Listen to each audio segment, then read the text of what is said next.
This is a WLBT 4:30 p.m. report. Stephanie Belplant joins us now, and today we're talking about laparoscopic hysterectomies. Now, if you have questions, you can send them to the doctors at WLBT.net. Thank you, Maggie. Joining us now is Dr. Mildred Ridgway with Baptist Women's Specialty Center. She is a GYN oncologist, so you deal a lot with cancer of the gynecological system, but you also do the laparoscopic hysterectomies, which are a snap and a breeze compared to the old-fashioned kind.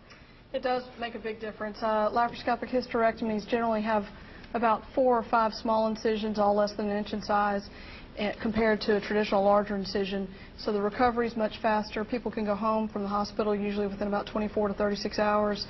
They're back on their feet within a couple of days, back doing their regular routine, back at work within 2 weeks.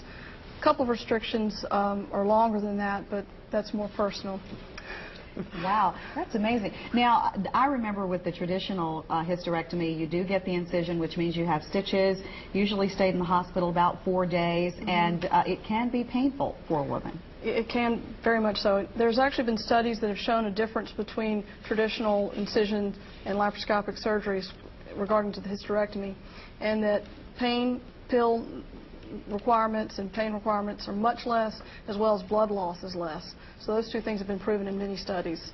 What makes you a candidate for this particular type of hysterectomy? Can anybody do this?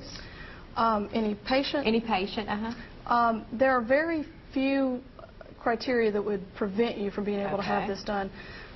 Historically, people could have either a vaginal hysterectomy or an open hysterectomy, and there was very specific criteria to meet to be a patient for a vaginal hysterectomy, and that does not necessarily apply for laparoscopic hysterectomy. What about with fibroid tumors? If women have large fibroid tumors, can they still do it laparoscopically? Definitely. There's always that possibility.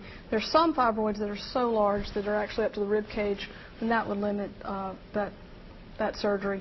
But just fibroids alone, no. I've done many patients with uteruses that are very, very large. Do you do a lot of your surgeries with this? It's kind of like it's a computer or a robot or something, isn't it? The Da Vinci robotic surgical system, yes, I do use that. And I started using that back in 2005 when it was FDA approved for GYN procedures. And now I've done close to 300 cases with the Da Vinci surgical system, and it's I've been very impressed with the results for the patients. Does it assist you? Basically, it's a computer-enhanced system, so it's still laparoscopic. You still have the trocars that are in the small incisions, but I'm in a computer-based system where I'm telling the computer what to do, and the computer actually moves the instruments. So if a woman, what kind of problems would she need to look out for before she'd come to see you and say, is it having periods, menstruation cycles? What exactly would they need to look out for? Well, as a GYN oncologist, I generally see patients that are referred to me from other physicians. And the most common type of referral I receive is for abnormal pap smears or an endometrial biopsy that has come back showing cancer cells or a pelvic mass. Those are the 3 most common reasons I see a patient.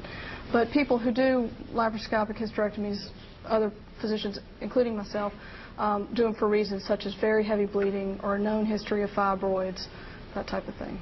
How many incisions? You said it was several. How many incisions are actually done on the outside? For me, I use 5 small incisions. There's different techniques, and it's generally 4 or 5.